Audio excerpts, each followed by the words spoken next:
आप सभी को गणगौर पूजन की हार्दिक शुभकामनाएं। ईसर गौरी आप सभी की रक्षा करें, आप सभी की मनोकामनाएं पूर्ण करें। गणगौर राजस्थान का अत्यंत प्राचीन और श्रद्धा से जुड़ा हुआ पर्व है। गण का अर्थ होता है भगवान शिव और गौर का अर्थ है माता पार्वती। इसलिए इस पर्व को ईसर गौरी का त्योहार भी कहते हैं। राजस्थान में इस त्योहार को विशेष रूप से महिलाओं का पर्व माना जाता है और इसके पीछे बहुत गहरी धार्मिक कथा और जीवन की सीख भी जुड़ी है। पुराणों और लोक कथाओं के अनुसार माता पार्वती ने भगवान शिव को पति रूप में पाने के लिए बहुत कठिन तपस्या की थी। उन्होंने कई वर्षों तक कठिन व्रत और साधना की। उनकी अटूट भक्ति, समर्पण और तपस्या से प्रसन्न होकर भगवान शिव ने उन्हें अपनी पत्नी के रूप में स्वीकार किया। इसी कारण माता पार्वती को सौभाग्य, प्रेम, समर्पण और वैवाहिक सुख की देवी माना जाता है। मान्यता है कि जो स्त्री सच्चे मन और श्रद्धा के साथ माता पार्वती जी की इस दिन पूजा करती है, उसके दाम्पत्य जीवन में सुख शांति बनी रहती है, परिवार में खुशहाली आती है। इस दिन महिलाएं व्रत करके माँ गौरी से अपने पति की दीर्घायु और दाम्पत्य जीवन में खुशहाली के लिए प्रार्थना करती हैं। राजस्थान में ये त्योहार होली के अगले दिन से शुरू होकर लगभग अगले 16 दिनों तक चलता है और चैत्र मास के शुक्ल पक्ष की तृतीय तिथि को इसका मुख्य पूजन और उत्सव होता है। इसी के साथ गणगौर पूजन समाप्त हो जाता है। इस दिन महिलाएं और लड़कियां प्रतिदिन सुबह शाम माता गौरी की पूजा करती हैं, लोकगीत गाती हैं, मिट्टी या लकड़ी से बनी ईसर गौरी की मूर्तियों को सजाती हैं। कई जगह पर महिलाएं सिर पर कलश रखकर गीत गाते हुए गांव या शहर में घूमती हैं और ये केवल पूजा ही नहीं बल्कि सामूहिक खुशी और संस्कृति का भी प्रतीक होता है। इस व्रत को अविवाहित कन्याएं भी रखती हैं और वे भी माता गौरी से प्रार्थना करती हैं कि उन्हें एक अच्छा जीवन साथी मिले और उनका भविष्य भी सुखी हो। 16 दिन तक चलने वाले इस व्रत त्योहार के बाद चैत्र शुक्ल पक्ष की तृतीया तिथि को गणगौर की पूजा के बाद ईसर गौरी की मूर्तियों की विदाई की जाती है और ये विदाई प्रतीक होती है कि माता गौरी अपने ससुराल यानी भगवान शिव के पास वापस जा रही हैं। इस समय महिलाएं विदाई के गीत गाती हैं और माता से प्रार्थना करती हैं कि अगले वर्ष फिर इसी तरह खुशियां लेकर आएं। और इस दिन कथा सुनने का भी बहुत महत्व है। जो भी महिलाएं, जो भी कन्याएं 16 दिन तक पूजन नहीं कर पाई हों, वे भी चैत्र शुक्ल पक्ष की तृतीया को व्रत रखकर कथा श्रवण करके विधि विधान से ईसर गौरी की पूजा करके 16 दिनों तक मिलने वाले व्रत और पूजन का पुण्य एक ही दिन में प्राप्त कर सकती हैं। तो आइए अब आपको सुनाते हैं गणगौर की कथा।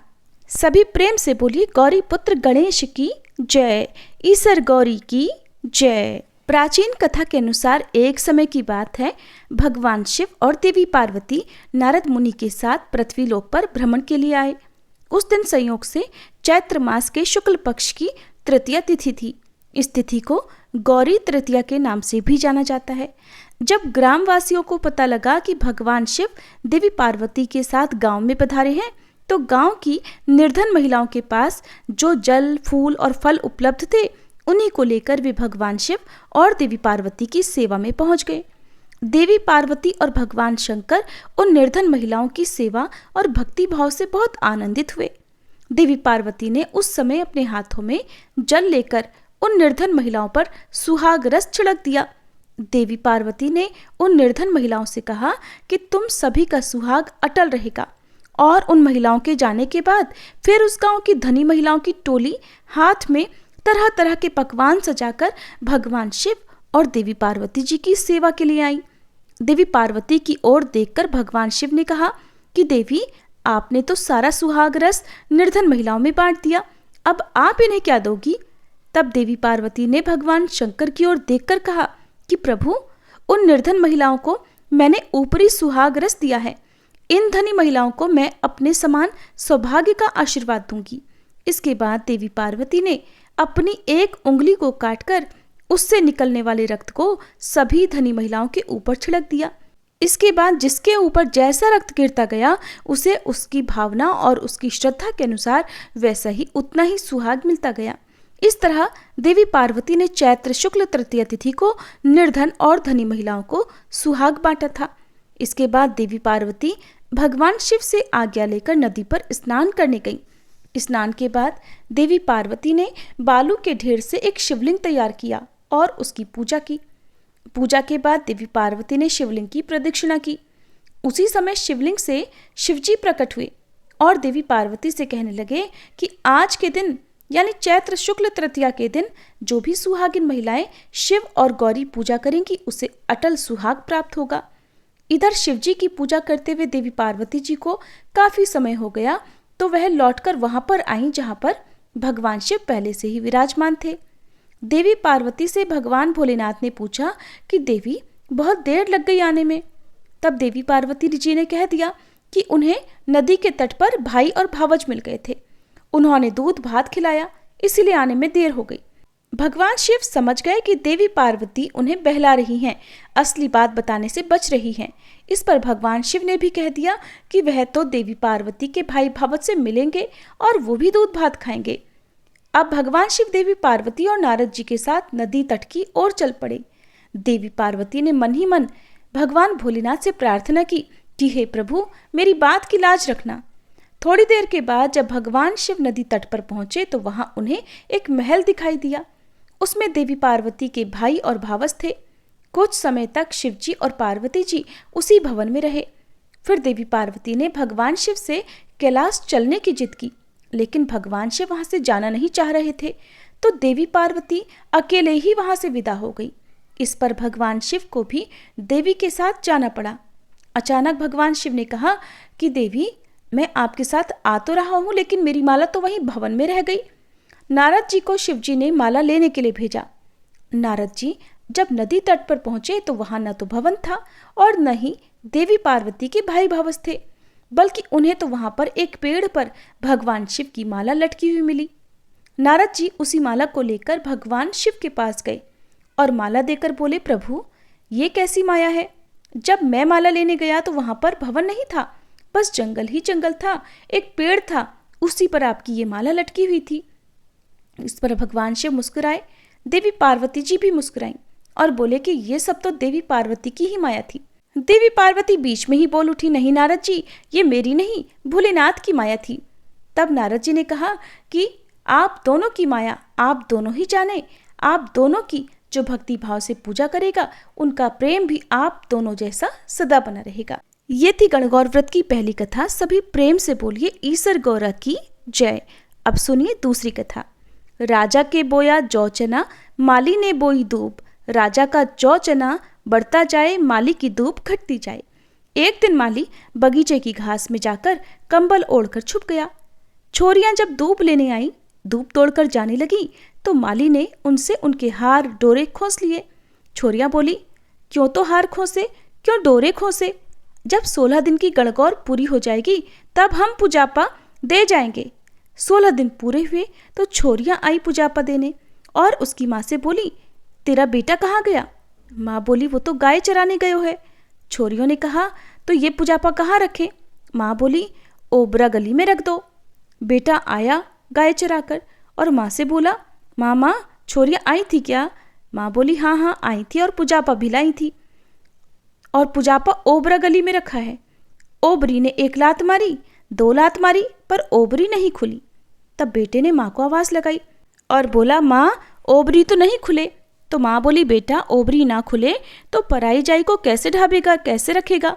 माँ पराई जाई तो ढाब लूँगा, पर ओबरी नहीं खुले। फिर माँ ने आकर गणगौर माता के नाम का रोली, मौली, काजल का छींटा लगाया और ओबरी खुल गई। ओबरी में ईसर गणगौर बैठे, हीरे मोती ज्वारात के भंडार भरिए पड़े थे। हे गणगौर माता, जैसे माली के बेटे पर टूटी वैसे सब पर टूटना। कहते ने, सुनते ने, हुंकारा भरते ने, सारे परिवार ने टूटना। सभी प्रेम से बोलिए ईसर गणगौर की जय। आज के दिन गणगौर पूजा करने के साथ साथ कुंवारी कन्याओं को इस कथा को जरूर सुनना चाहिए। यह है गणगौर माता की तीसरी कहानी। एक बार 2 माँ बेटी थी। सूरज भगवान का व्रत किया करती थी। सूरज भगवान का व्रत आया तो माँ को किसी जरूरी काम से बाहर जाना पड़ा। माँ ने जाने से पहले अपनी बेटी से कहा, बेटी तू 2 रोट बना लेना। बेटी ने 2 रोट बना लिए। उसी समय एक जोगी भिक्षा मांगने आया। उसने माँ के रोट में से एक टुकड़ा तोड़कर जोगी को दे दिया। माँ बाहर से आई और बोली, मेरी रोट दे दे।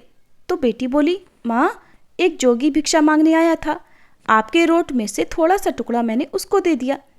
ऐसा सुनते ही उसकी माँ ने तो जिद पकड़ ली और सारा दिन रट लगाने लगी। घी रोटो दे, घी रोटो मेली कोर दे, पूरो दे पर महारो दे। सब ने यही सोचा कि ये पगला गई है। फिर तो सब जनों ने मिलकर उसे एक अंधेरी कोठरी में बंद कर दिया। लड़की का एक राजकुमार से विवाह हो गया। उसके पति ने जिद कर ली थी। कहने लगा, मेरे को तो अपने ससुराल जाना है, अब बेटी के मायके में और कोई तो था नहीं। जब उसने फिर सूरज भगवान से विनती की कि हे सूरज भगवान, मेरे को 1.25 पहर का मायका दे दो। जब सूरज भगवान तथास्तु कहकर अंतर्ध्यान हो गए तो उसके बाद सूरज भगवान की कृपा से जंगल में महल, बाग, बगीचे, माता पिता, भाई बहन, भाभी भतीजे सब बेटी जवाई के आदर सत्कार करने लगे।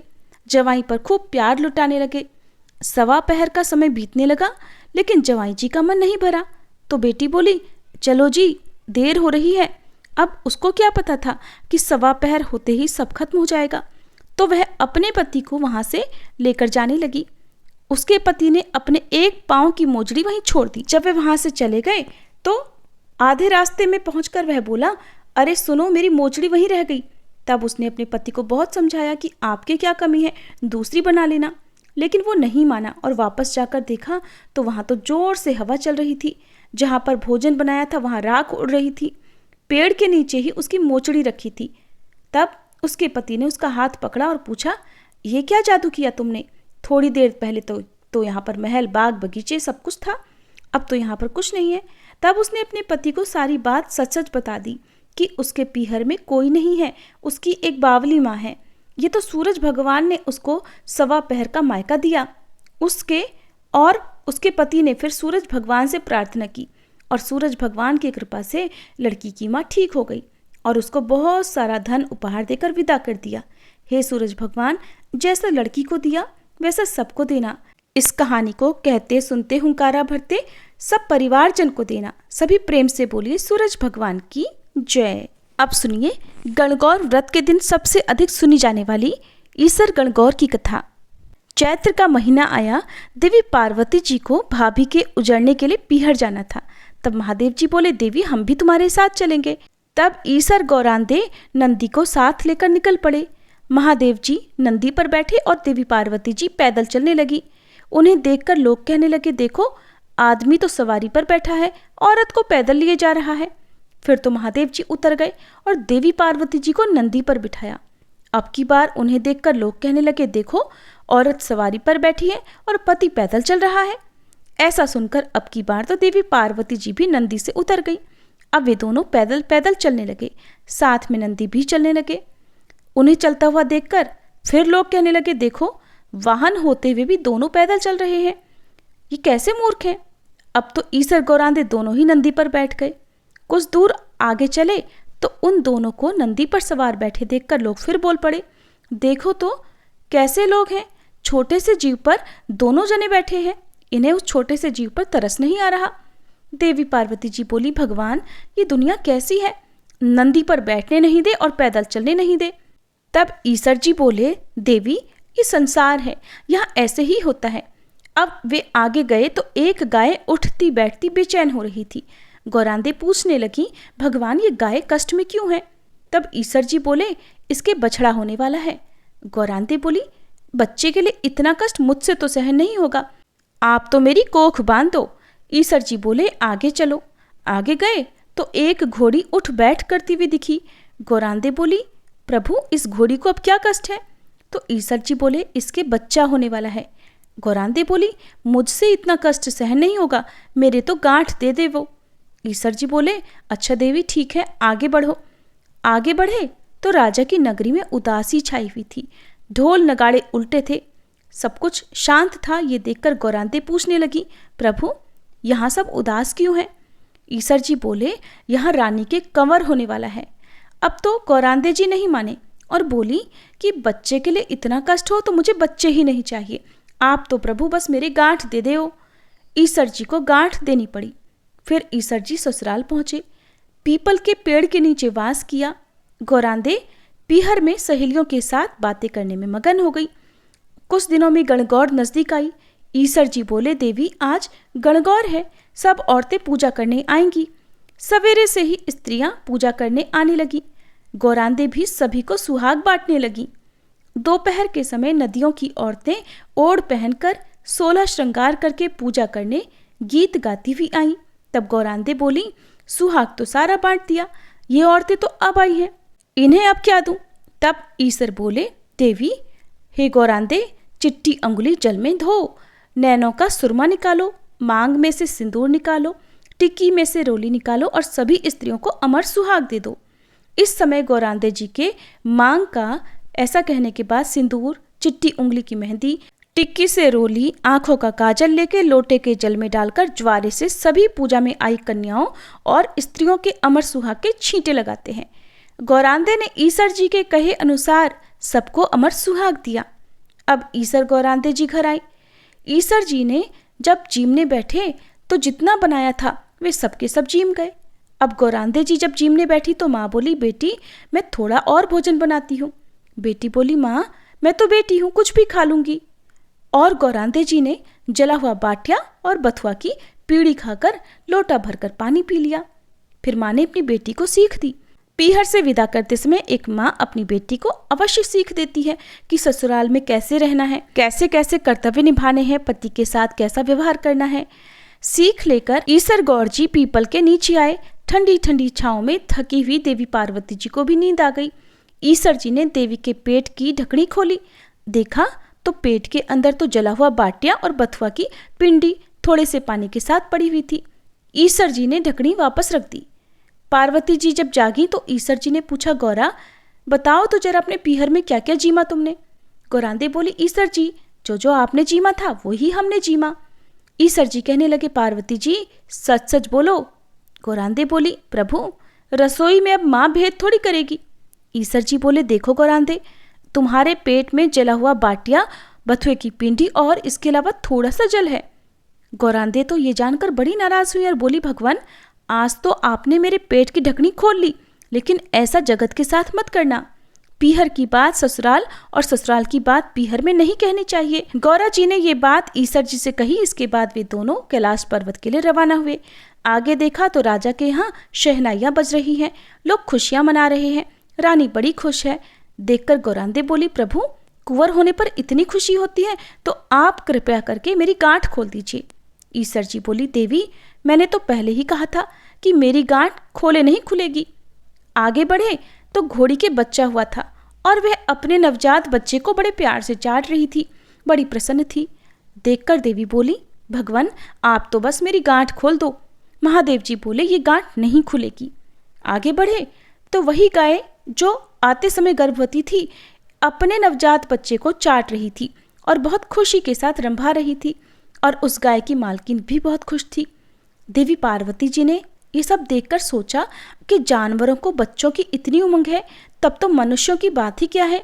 और ईसर जी से बोली, भगवान मेरी गांठ खोलो, नहीं तो मैं यहाँ से एक कदम भी आगे नहीं बढ़ूंगी। तब ईसर जी बोले, देवी अब कुछ नहीं हो सकता। लेकिन गौरा जी के मन में तो संतान की चाह थी। कुछ दिन बीते तो उन्होंने अपने पूरे शरीर पर उपटन लगाया और उपटन को छुड़ाकर एक पिंड बनाया, उसमें प्राण फूंक दिए। उस बालक को रखवाली रखकर पार्वती जी स्नान करने के लिए चली गई। भगवान आए तो द्वार पर खड़े हुए बालक ने उनको अंदर ही नहीं जाने दिया। तब भगवान ने पूछा कि तू कौन है? बालक बोला, मैं पार्वती पुत्र हूँ। भगवान ने सोचा ये पुत्र कहाँ से आया और त्रिशूल से उस बालक का गला काट दिया। अब स्नान करके देवी पार्वती जी बाहर आई। सारा हाल देखा तो वे बड़ी दुखी हो गई, विलाप करने लगी और भगवान शिव से बोली, प्रभु मेरे पुत्र को वापस जीवित करो। तब शिव जी ने अपने गणों को भेजा कि जो कोई स्त्री अपने पुत्र से विमुख होकर उसकी तरफ पीठ करके सो रही हो, उसी बच्चे का सिर काट कर ले आओ। गण सभी जगह घूमते घूमते जंगल में पहुंचे, जहां एक हथिनी अपने बच्चे से पीठ करके सो रही थी। गण उसी का सिर काट कर ले आए। भगवान ने उस सिर को बालक के शरीर पर जोड़ दिया और अमृत का छींटा दिया। फिर बोले, दुनिया में सबसे पहले गौरी पुत्र गणेश जी की पूजा होगी, बाद में दूसरे देवी देवताओं की पूजा होगी। खोटी की खरी, अधूरी की पूरी। हे गण गौर माता, हम सबको अमर सुहाग देना। सभी प्रेम से बोलिए, ईसर गौर गणेश की जय। अब सुनिए इन कथाओं को पूर्ण करने वाली लपसी और तपसी की कहानी, जिसकी कहानी सुने बिना कोई भी कथा अधूरी रहती है। एक बार की बात है, एक लपसी था और एक तपसी था। तपसी तो भगवान की तपस्या करता था और लपसी सवा सेर की लापसी बनाकर उसका भोग लगाकर जीम लेता था। एक दिन वे दोनों आपस में झगड़ा करने लगे। लपसी बोला मैं बड़ा हूँ, तपसी बोला मैं बड़ा हूँ। इतने में ही देवर्षि नारद वहां आए और बोले तुम दोनों क्यों झगड़ा कर रहे हो। लपसी ने बताया कि हे देवर्षि मैं बड़ा हूँ, और तपसी ने कहा मैं बड़ा हूँ। तपसी बोला मैं सारा दिन भगवान की पूजा करता हूँ इसलिए मैं बड़ा हुआ। यह सुनकर नारद जी ने कहा कि मैं तुम्हारा फैसला कल कर दूंगा। कार्तिक मास चल रहा था। दूसरे दिन लपसी और तपसी नहाकर आए तो नारद जी ने 1.25 करोड़ की अंगूठी उनके आगे फेंक दी। लपसी का ध्यान उस अंगूठी पर नहीं गया। तपसी तपस्या करने बैठा तो उसे जमीन पर पड़ी हुई अंगूठी दिखाई पड़ी और उसे उसने अपने घुटने के नीचे छुपा लिया और तपस्या करने लगा। उधर लपसी लापसी बनाकर उसका भोग भगवान को लगाकर जीमने बैठ गया। इतने में ही देवर्षि नारद वहां प्रकट हुए। उन्हें देखकर दोनों ने उन्हें प्रणाम किया और फिर दोनों ने एक साथ पूछा बताइए देवर्षि हम दोनों में से कौन बड़ा है। फिर तपसी ने एक बार फिर कहा कि मैं बड़ा हूँ। लपसी हाथ जोड़कर खड़ा रहा। तब देवर्षि ने कहा कि मैं अभी इस बात का निर्णय किए देता हूँ। फिर देवर्षि ने तपसी को इशारा किया और कहा कि तुम जरा अपना घुटना तो उठाओ। तब तपसी के घुटने के नीचे 1.25 करोड़ की अंगूठी निकली, जिसे देखकर नारद जी बोले ये अंगूठी तूने चुराई है, तुझे तेरी तपस्या का फल नहीं मिलेगा। तब तपसी बोला हे नारद जी मेरी तपस्या का दोष कैसे दूर होगा। नारद जी ने कहा रोटी बनाकर बाटियां नहीं बनाया तो फल तुझे मिलेगा, ब्राह्मण जिमाकर दक्षिणा नहीं दी तो फल तुझे मिलेगा, साड़ी देकर ब्लाउज नहीं दिया तो फल तुझे मिलेगा, और जो दिए से दिया जलाए उसका फल तुझे मिलेगा।